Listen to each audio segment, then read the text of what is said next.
Suelo recordar mis sueños entre 2 y 4 veces por semana. Y me fascinan, porque mis sueños son siempre sueños de aventuras y me despierto con un recuerdo muy vívido de lo que acaba de suceder.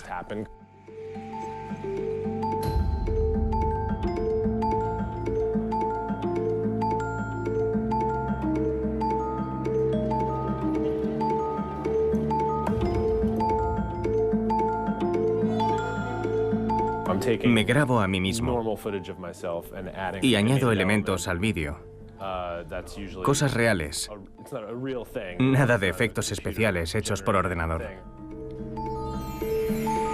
Plastilina, pintura y papel. Así es como el animador Lawrence Becker reproduce sus aventuras nocturnas. Estos relatos oníricos, ya sean animados o simplemente anotados en cuadernos, son la materia prima de los investigadores de sueños. Yo no le digo a la gente que soy investigador de los sueños, porque cuando lo hago, las palabras que salen invariablemente de sus labios son: «Oh, yo he tenido un sueño increíble». Cada vez con más frecuencia, los científicos intentan desvelar lo que sigue siendo uno de los misterios más insondables de la humanidad. ¿De dónde vienen los sueños? ¿Por qué los fabricamos? ¿Por qué algunas personas recuerdan sus sueños y otras no? Ese enorme territorio no puede ser algo desconocido. Por definición, no podemos observar un sueño mientras sucede. No podemos tener un grupo de control que haga una cosa, otro grupo que haga otra cosa y comparar los sueños de los dos grupos. Esta gran dificultad ha disuadido a los científicos, pero los avances en la imagen médica están cambiando la situación. Cada vez con más precisión sabemos dónde y cuándo se producen nuestros sueños, hasta el punto de que los médicos y los psicólogos los integran en sus diagnósticos y sus pacientes aprenden a controlarlos mejor. ¿Qué influencia tienen nuestros sueños y pesadillas sobre nuestra vida en la vigilia? Y a la inversa, ¿cómo podemos modificarlos? ¿Podremos algún día descodificarlos o desvelar su sentido oculto? Eso es lo que se espera de esta nueva ciencia.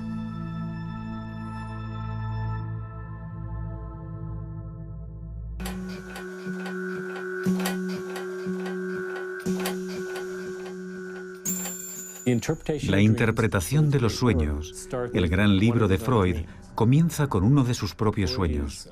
Freud está tratando a una de sus pacientes, a quien llama Irma.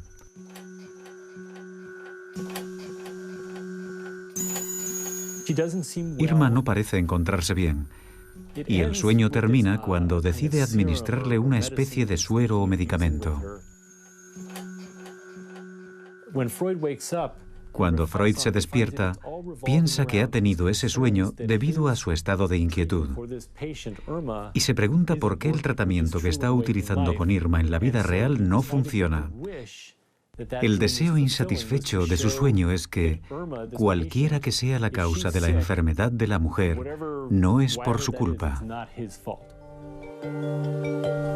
A comienzos del siglo XX, el neurólogo vienés Sigmund Freud publica La interpretación de los sueños, un trabajo de una resonancia colosal en el que desarrolla su famosa teoría del psicoanálisis.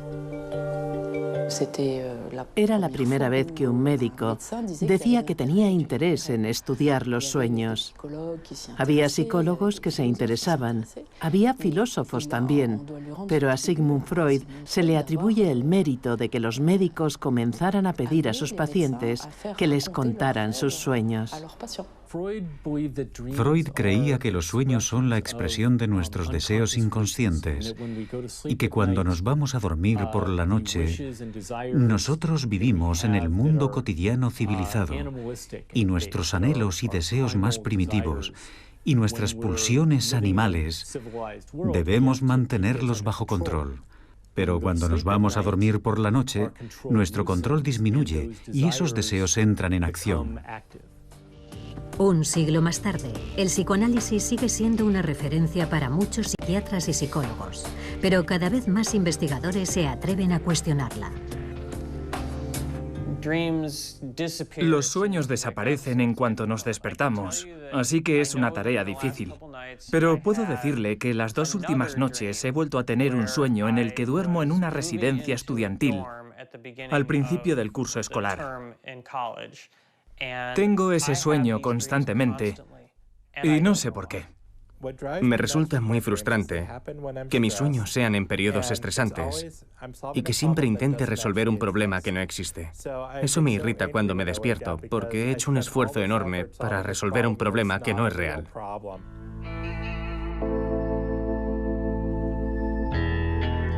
El misterio de los sueños permanece intacto, al menos desde un punto de vista fisiológico. Nadie ha conseguido todavía explicar por qué cada noche el ser humano corta con el mundo exterior para dormir y tal vez también soñar. ¿Por qué durante 7 horas de 24, casi una tercera parte de nuestra vida, nuestros ojos están cerrados, nuestra respiración se ralentiza y nada nos permite adivinar qué es lo que ocurre en nuestra mente?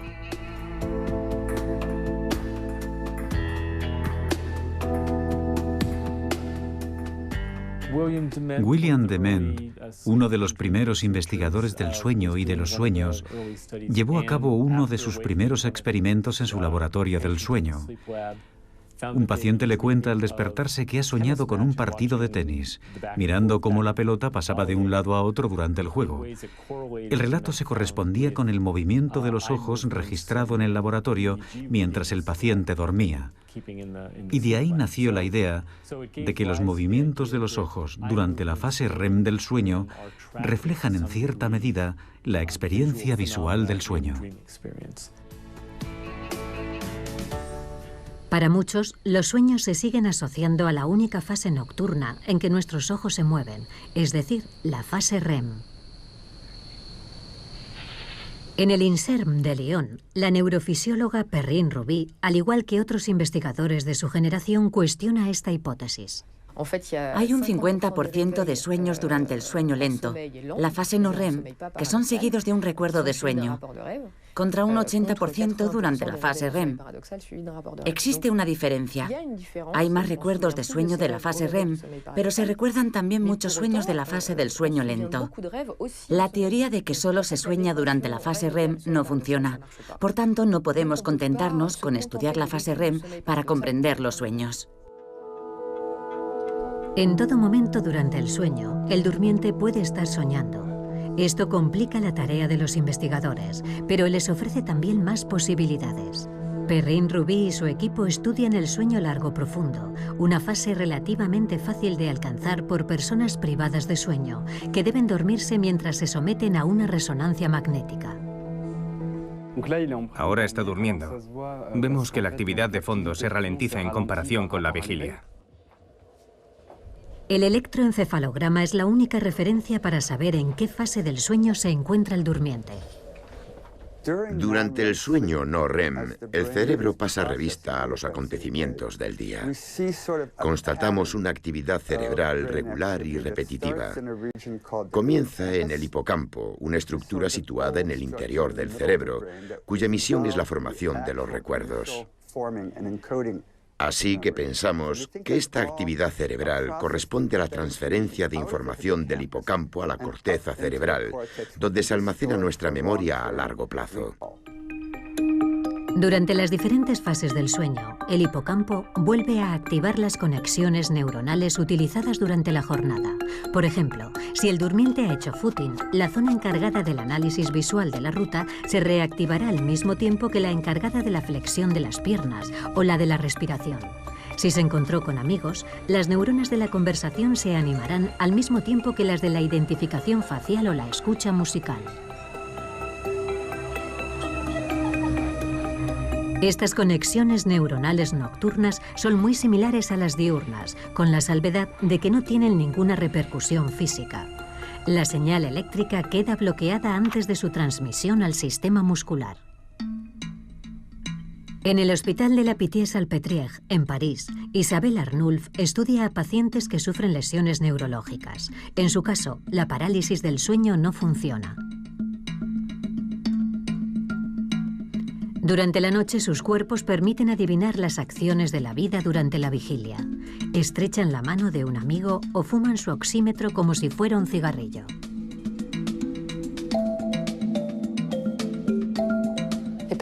Las personas que exteriorizan sus sueños son muy valiosas porque tenemos el sueño mientras se está desarrollando.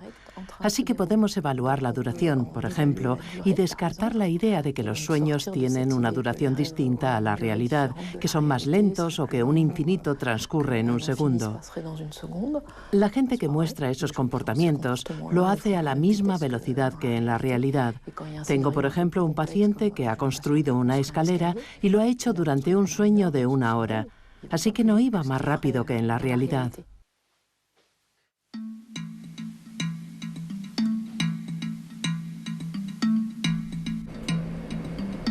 Esta continuidad entre vida de vigilia y vida soñada constituye una de las hipótesis más comúnmente aceptadas por los investigadores. Hubo un participante que tuvo un sueño muy interesante durante la resonancia magnética, mientras dormía. Uno de los ciervos de la pradera, de detrás del centro, venía a golpear en la ventana con las patas para comer con nosotros. Comía con nosotros y luego era el ciervo quien le llevaba a la resonancia magnética.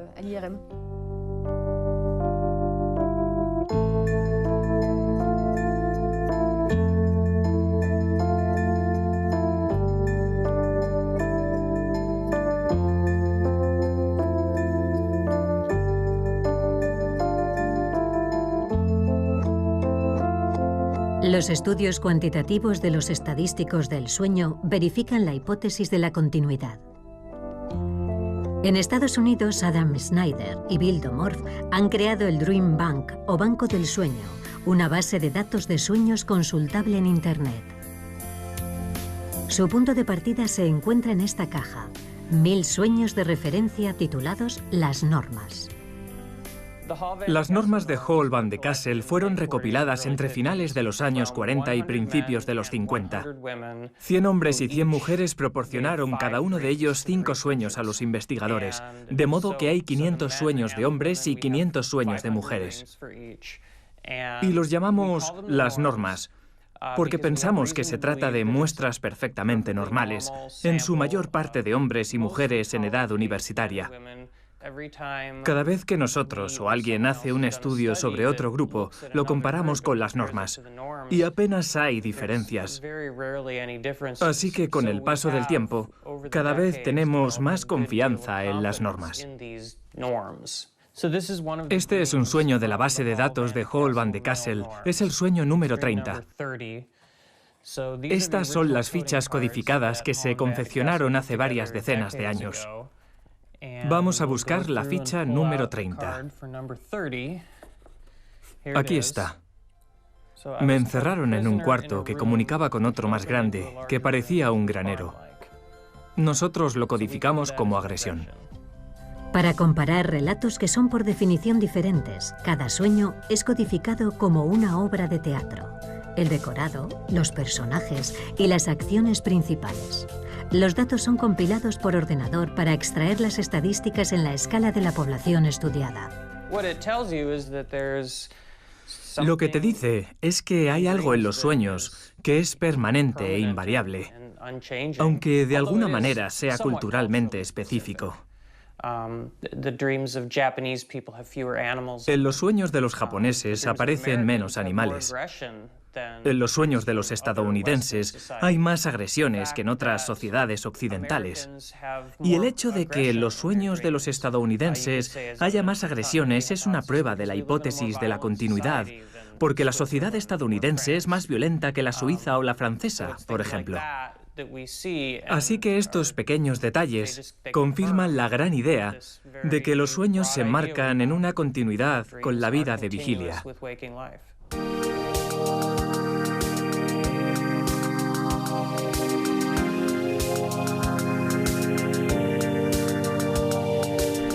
Cada noche, nuestros sueños reconectan con los lugares, los rostros y las acciones que están ya presentes en nuestra memoria.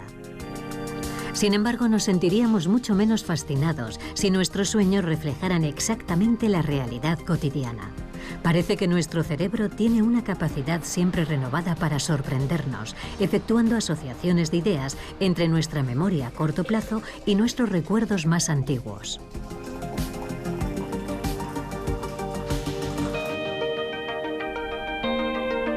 Los sueños del animador Lawrence Becker están sin duda más inspirados en su pasión por los cómics que en su vida cotidiana en Brooklyn.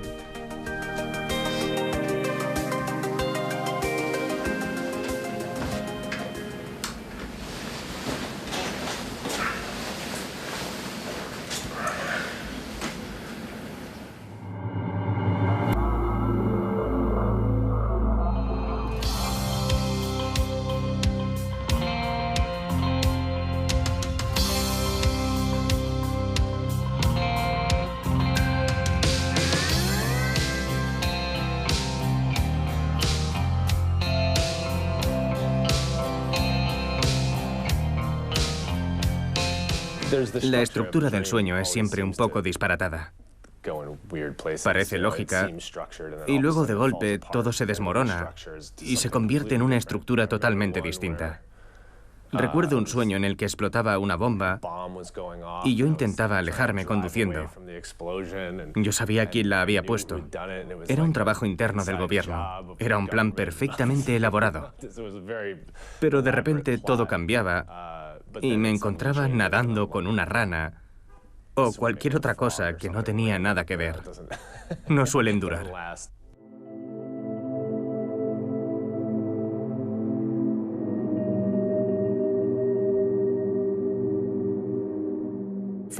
Friedrich August Kekulé era químico.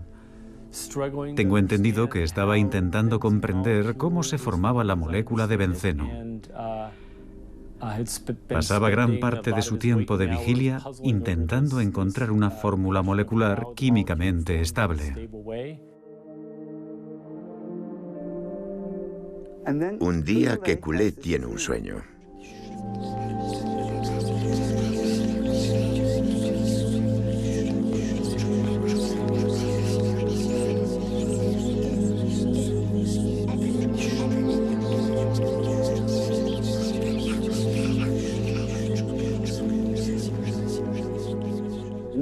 En el sueño ve a una serpiente tragándose su propia cola.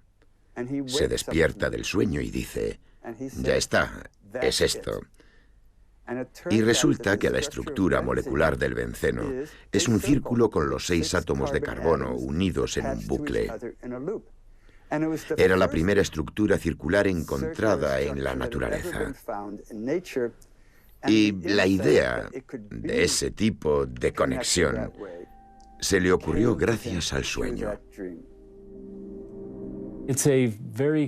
Es un ejemplo muy claro de cómo la mente de una persona, cuando se encuentra en estado de vigilia, puede chocar contra un muro y no ser capaz de encontrar la solución a un problema.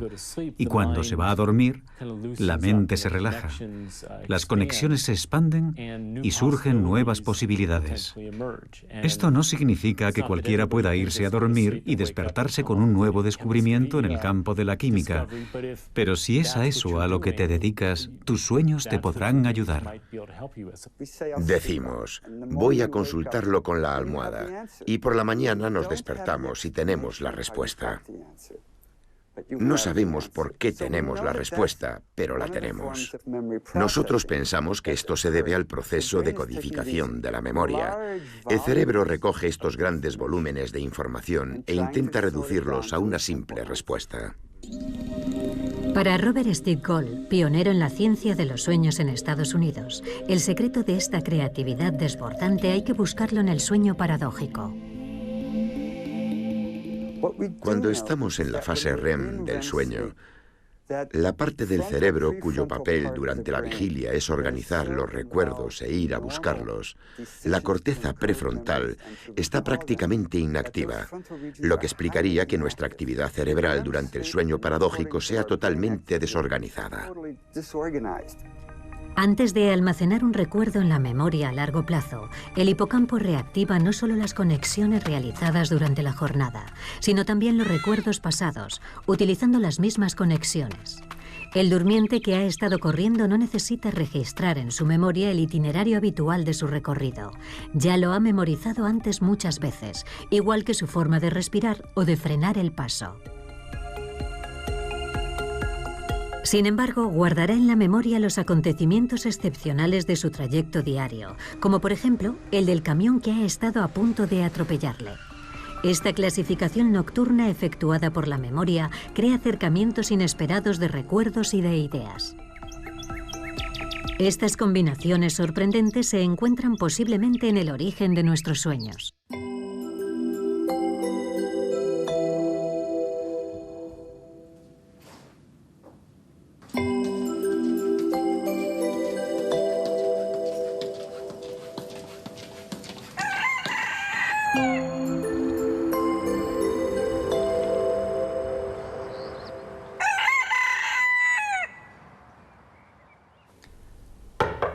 ¿Remy? ¿Remy? ¿Has conseguido dormir? Sí, sí. ¿Has conservado algo al despertarte? Oh, no. ¿No has soñado nada? Muy bien.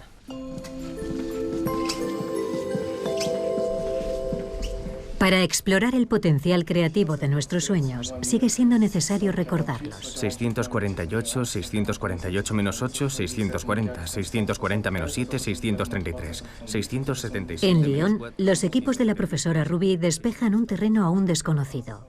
Con diferentes tests antes y después del sueño, comparan la actividad cerebral de las personas, entre las cuales algunas dicen soñar mucho y otras nada. Para su sorpresa, las imágenes médicas revelan una diferencia de actividad cerebral entre los dos tipos de soñadores. La región que hemos descubierto que era más activa en aquellos sujetos que recuerdan más a menudo sus sueños, en comparación con los que raras veces los recuerdan, es la unión temporoparietal, la unión entre el lóbulo temporal, el occipital y el parietal. Es una región asociativa involucrada en la memoria episódica y también en la orientación de la atención. Todos tenemos pequeños momentos de vigilia durante el sueño y si los juntamos, el tiempo acumulado es superior entre los más soñadores que entre los menos. Es muy interesante porque hay una hipótesis del año 76 que proponía que el cerebro dormido no es capaz de registrar información en la memoria, que era necesario estar despierto para codificar una información. Los sueños constituyen una nueva información que se presenta en el cerebro durante el sueño. Para codificar un sueño en la memoria y recordarlo, es necesario que se produzca un instante de vigilia en el momento en el que el sueño está en memoria a corto plazo. Más sensibles a su entorno, los grandes soñadores tienen más ocasiones de despertarse y por tanto más oportunidades para recordar sus sueños.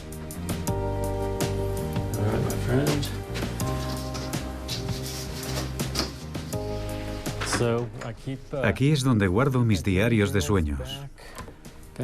Están todos aquí. Se remontan al año 1981. Estos son los más recientes. Ahora tengo un enfoque más sistemático. Utilizo siempre los mismos. Los tengo en mi mesilla de noche y al despertarme escribo aquello que recuerdo. Y más tarde, a lo largo del día, lo paso todo a mi ordenador. Alguien que raras veces recuerda sus sueños puede empezar a elaborar un cuaderno de sueños.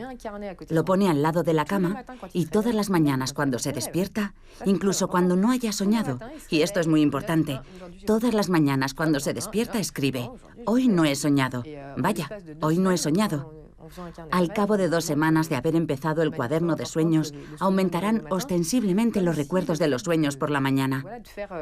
Como si hubiera un componente de atención a la actividad cognitiva en marcha durante el sueño que le permite recordar mejor. No conocemos el mecanismo, sin embargo, funciona muy bien. Los diarios de sueños son la mejor fuente de reflexión sobre los sueños, ya que a menudo corresponden a experiencias vividas por un individuo. Y con el tiempo, el diario se convierte en una especie de comentario continuo que se superpone a los recuerdos de una persona sobre un período determinado de su vida. Este es un sueño en el que estoy leyendo algo acerca de los osos polares y de repente aparecen osos polares, pero también un puma y un lobo sobre una roca nevada. Me encuentro en una situación en la que debo matar al oso polar y luego experimento un sentimiento de culpabilidad terrible. Me sentía indignado conmigo mismo.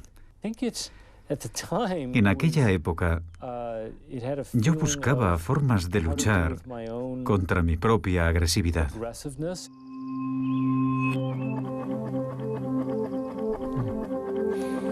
Para analizar grupos de sueños, Kelly Bulkeley ha confeccionado una búsqueda por palabras clave. La utiliza para encontrar similitudes entre sus sueños, pero también con los sueños de la base de datos del Banco de Sueños de Adam Snyder. 29.961, así que cerca de 30.000 sueños. Actualmente está colaborando con desarrolladores informáticos para crear aplicaciones destinadas al gran público, que permitirían recopilar los sueños de la población a gran escala. La posibilidad de que la gente registre y estudie sus sueños es muy estimulante. Ya contamos con la tecnología para recopilar sueños, no solo de forma individual, sino a gran escala entre la población. Si la gente se presta a ello, evidentemente, podríamos reunir fácilmente cantidades ingentes de contenido onírico, un contenido de sueños que tendrían un efecto en los propios individuos, pero sobre todo en los humanos de una manera colectiva. Me intriga mucho lo que eso podría revelarnos.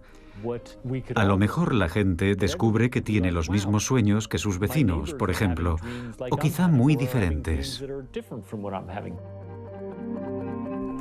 Esa toma de conciencia, si conseguimos llevar a cabo este estudio y compartimos los resultados con la gente, podría modificar potencialmente las relaciones sociales. La perspectiva es fascinante.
En un estudio realizado en los años 70, los investigadores despertaron a las personas durante la fase REM del sueño y les preguntaron qué habían soñado.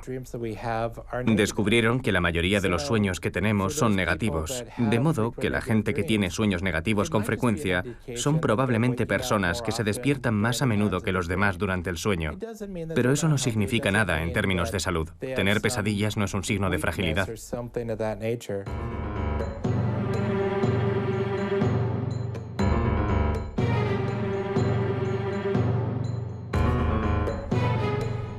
Por lo tanto, no tiene nada de anormal soñar que nos persiguen bolas de nieve o que luchamos contra pterodáctilos en mitad de la noche. Para poder tener esta intensa actividad nocturna, el mecanismo de la parálisis muscular es esencial. Cuando observamos a pacientes en los que el sistema no funciona o no funciona como debiera, es cuando realmente nos damos cuenta de lo importante que es permanecer inmóviles durante el sueño. El hecho de hablar no supone un problema importante. Podemos molestar al que duerme al lado o divulgar algún secreto, pero bueno, de hecho hay bastante gente que habla mientras duerme. No estamos muy bloqueados en eso, incluida la fase de sueño lento. Pero cuando empiezas a golpear a una persona con puñetazos o patadas, porque eso es lo que hemos visto, las personas que acuden a nosotros vienen con fracturas o incluso con hematomas cerebrales. Cuando se exterioriza, la violencia de los sueños puede llegar a ser brutal y las personas despliegan una fuerza colosal.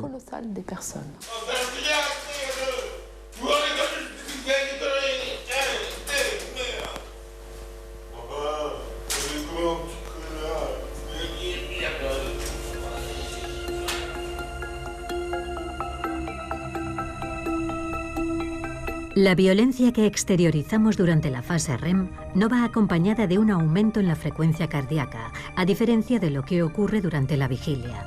Y todo se explica por la activación, junto con el hipocampo, de la amígdala, la sede de nuestras emociones. Si exponemos a una persona a imágenes desagradables antes de dormir, imágenes de amputaciones y cosas por el estilo, o serpientes, y luego volvemos a exponerlos a ellas a la mañana siguiente después de dormir, eso no reactiva las regiones de las emociones en una segunda lectura. Mientras que si mostramos a la persona esas mismas imágenes por la mañana y de nuevo por la noche sin haber dormido entre medias, eso resucita exactamente las mismas emociones. Así que el sueño tiene un efecto desensibilizador sobre las emociones. Las personas más o menos saludables, es decir, aquellas en las que las pesadillas juegan un papel positivo, después de vivir una experiencia estresante, suelen tener un sueño relacionado con dicho evento, que les permitirá digerir ese mal recuerdo durante el sueño. Es lo que ocurre en la mayoría de las veces. Voy a contarles un sueño que tuve después de evitar por poco un accidente de tráfico.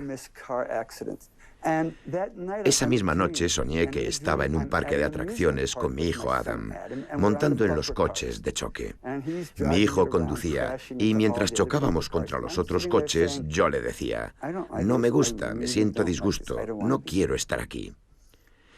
Y normalmente me gustan los coches de choque. Cuando me desperté, me eché a reír y pensé, acabo de soñar con el accidente que estuve a punto de tener. Pero en mi sueño no se hacía la menor referencia a ese recuerdo. Solo lo recordé una vez despertado.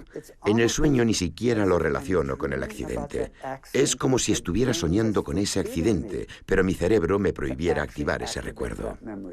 Existe una teoría darwinista del sueño. Parte de la constatación de que los seres humanos tenemos un alto porcentaje de sueños negativos, más de 2/3 partes, en los que experimentamos pesadillas, sufrimos agresiones, debemos huir de algún peligro o se nos excluye. Se considera que la presencia de todos esos fenómenos en nuestros sueños se remonta quizá a la época en la que era útil simular, porque en el fondo son simulaciones, son tigres de papel en nuestra mente.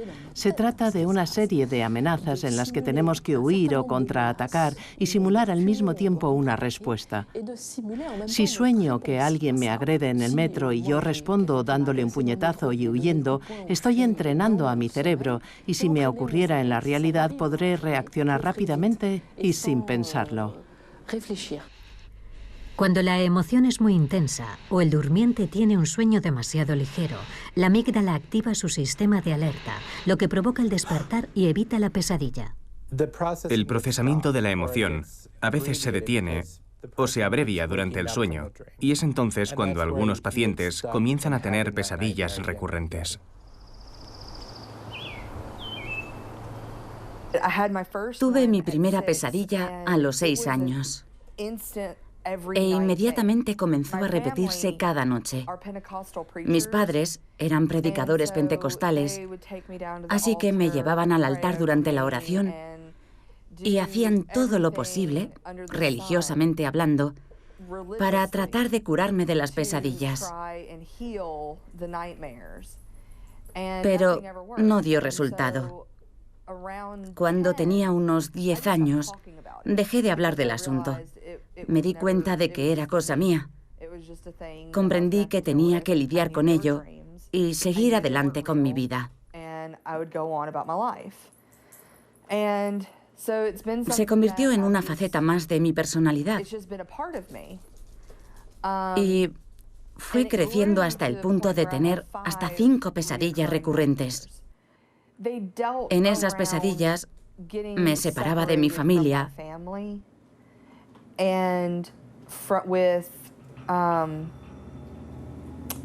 y perdía todo el sentido de identidad. Por ejemplo, dejaba de verme a mí misma y era incapaz de encontrar a mi familia. Soñaba que se producían catástrofes naturales y yo los buscaba, pero nunca los encontraba. Eran sueños de ese tipo. Durante más de 20 años, Stacey Wigglesworth no le habló de sus pesadillas a nadie. Estaba agotada todo el tiempo. No podía concentrarme, especialmente en mis estudios. Era incapaz de adquirir o asimilar nuevos conocimientos. Para retener cualquier tipo de información, es necesario pasar por la fase REM del sueño. Y yo no conseguía pasar nunca de ese estadio. Así que me costaba convertir mis recuerdos a corto plazo en memoria a largo plazo. Las pesadillas recurrentes tienen un impacto muy importante sobre la vida de vigilia. Afecta a nuestra capacidad de pensar y procesar información. También afecta a nuestra capacidad de relacionarnos con los demás y disfrutar del presente.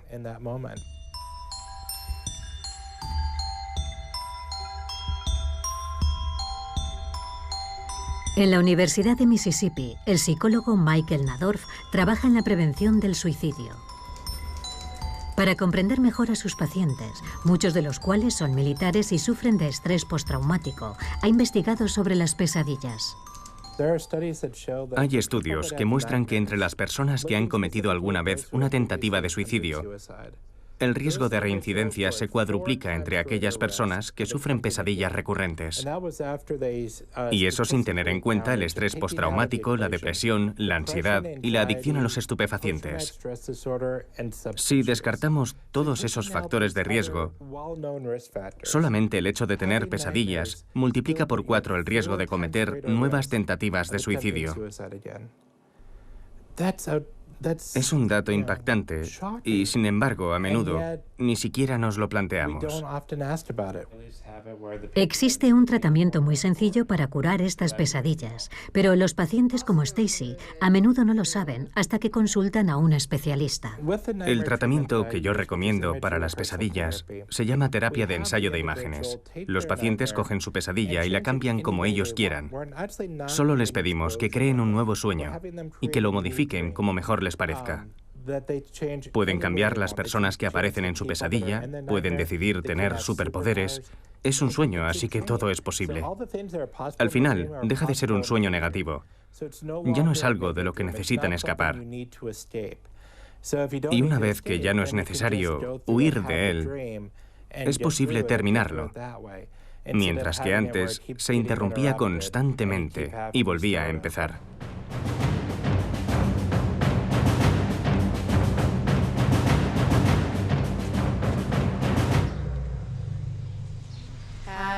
Una vez reescrito el guión de su sueño con un final feliz, el paciente visualiza las nuevas escenas.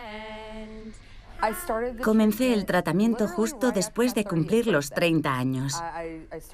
Empecé a reescribir mi sueño y ahora cada noche, antes de acostarme, releo la nueva historia del sueño. Hace más de un mes que no tengo ninguna pesadilla.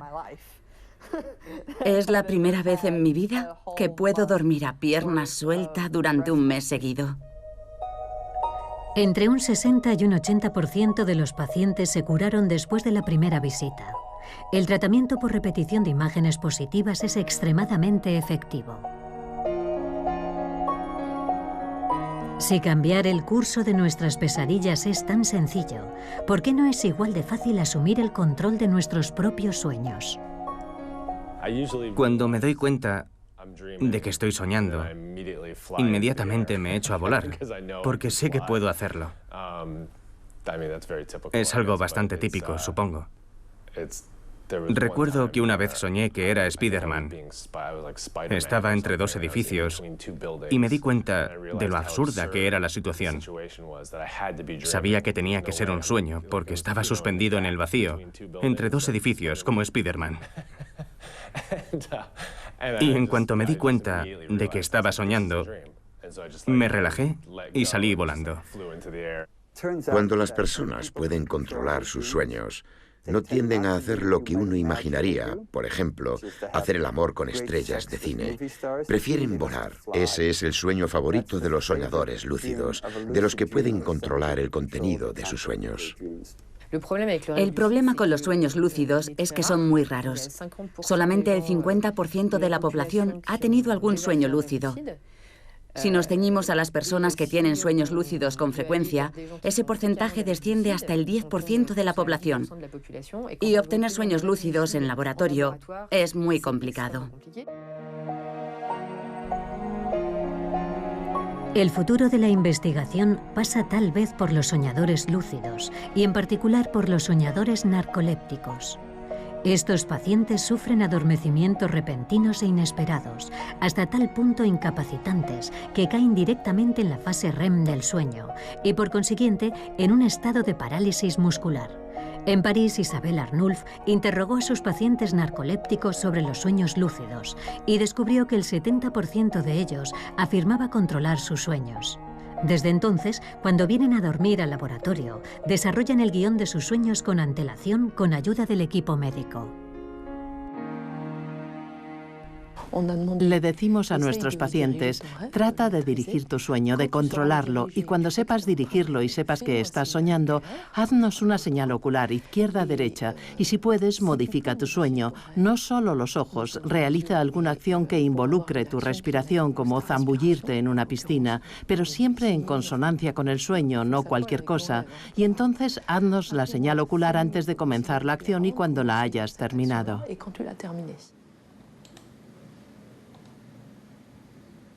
La persona está despierta y paulatinamente en 1 minuto o minuto y medio, en realidad bastante rápido, se duerme. Y vemos cómo el tono se detiene y entra directamente en la fase REM, y entonces nos hace la famosa señal ocular izquierda-derecha, izquierda-derecha.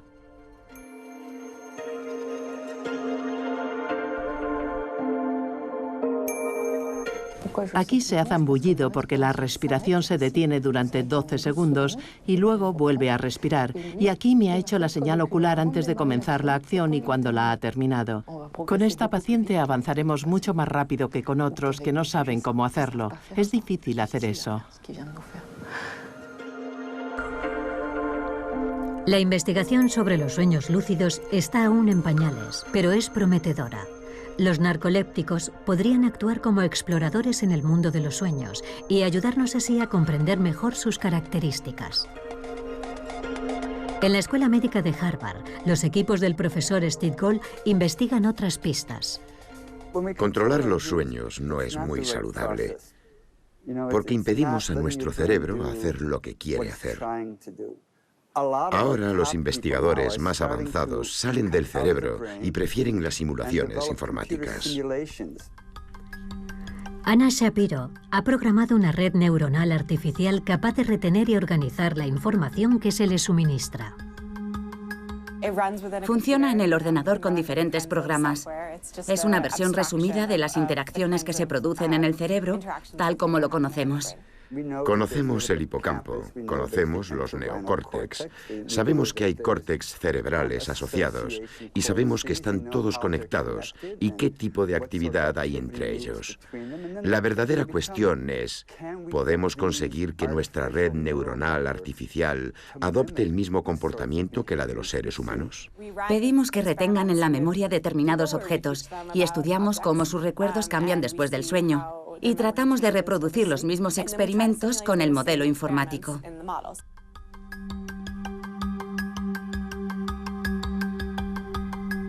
Para comparar al humano con la máquina, todavía nos falta lograr sumergir a la red artificial en un estado de sueño. Una forma de concebir el sueño es nuestra capacidad de procesar información de una manera más o menos útil, sin que haya ningún contacto con el entorno sensorial. Cuando te desconectas del mundo exterior y solamente trabajas con tus propias representaciones, es posible tener una actividad cognitiva que cambie algunas de esas representaciones. Si es así como definimos el sueño, entonces sí, las máquinas pueden dormir. Tenemos una opción que permite dormir al modelo informático y otra que no, y vemos la diferencia. Es más fácil que privar de sueño a un humano. Al despertar, hombres y ordenadores son testados nuevamente para medir la influencia del sueño en sus respectivas actuaciones. Los resultados son sorprendentemente similares. Prácticamente coinciden. Con nuestro modelo informático podemos reproducir los cambios de memoria de los humanos. Para retener nuevas informaciones relacionadas con conocimientos ya adquiridos, si dormimos después de haber aprendido esa nueva información, la integraremos mucho más fácilmente en nuestros conocimientos existentes que si no dormimos. ¿Podemos hacer soñar a un ordenador? No, porque el sueño es en realidad un proceso consciente. Así que necesitaríamos ordenadores dotados de consciencia para conseguir hacerlos soñar. Ahora bien, podemos hacer que los ordenadores imiten la actividad cerebral subyacente que creemos que es el germen de los sueños en nuestro cerebro. No veo por qué no. Podemos hacer coincidir el comportamiento de un modelo informático con el comportamiento humano y también acceder a diferentes representaciones usadas por el modelo. Sería muy interesante comparar dichas representaciones con las utilizadas por el cerebro humano. Estamos estudiando a sujetos con resonancia magnética antes y después del sueño para ver si los cambios de su actividad cerebral se corresponden con los que podemos predecir con la ayuda del ordenador.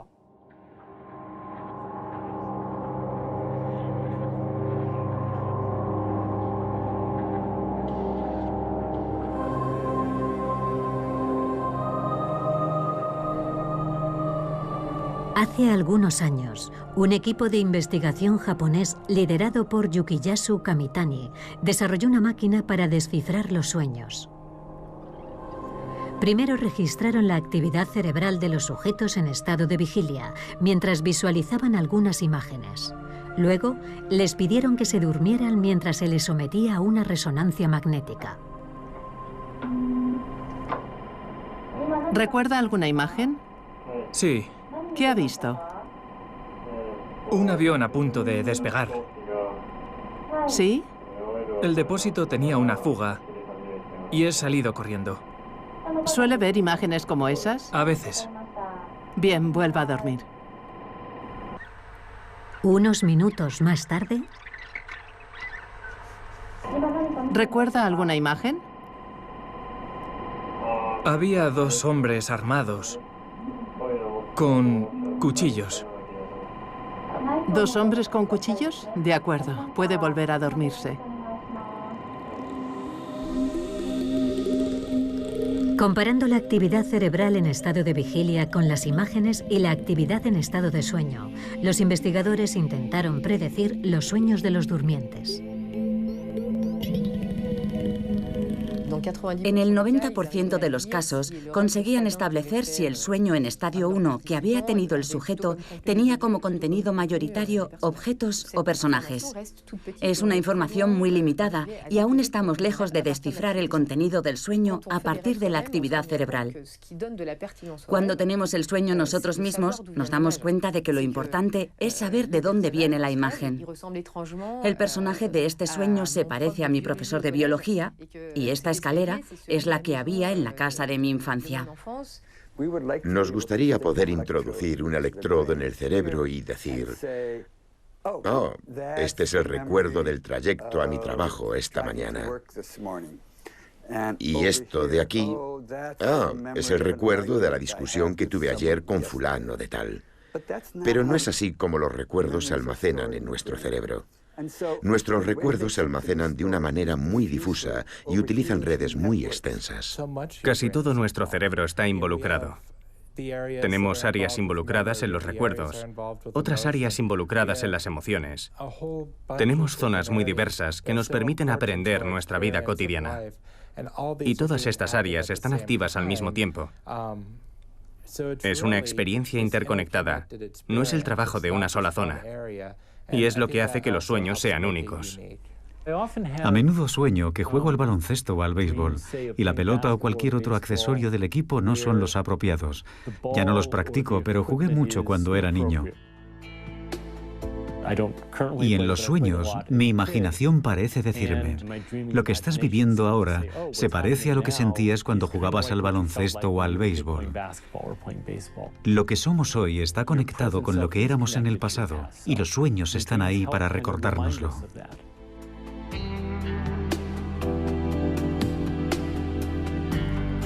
La ciencia de los sueños confirma que nuestros sueños son, sobre todo, una experiencia íntima.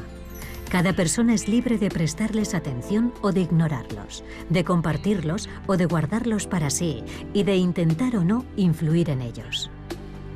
En todos los casos, nos ofrecen claves enormemente valiosas para conocernos mejor.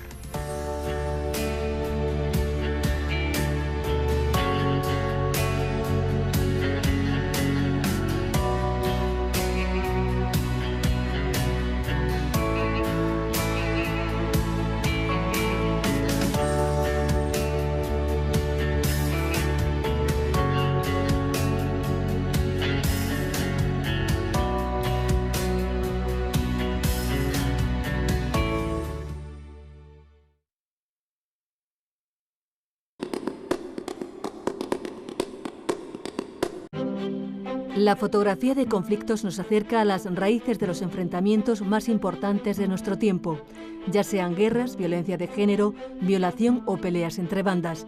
Pero esa obsesión por contar la verdad significa a veces tomar demasiados riesgos.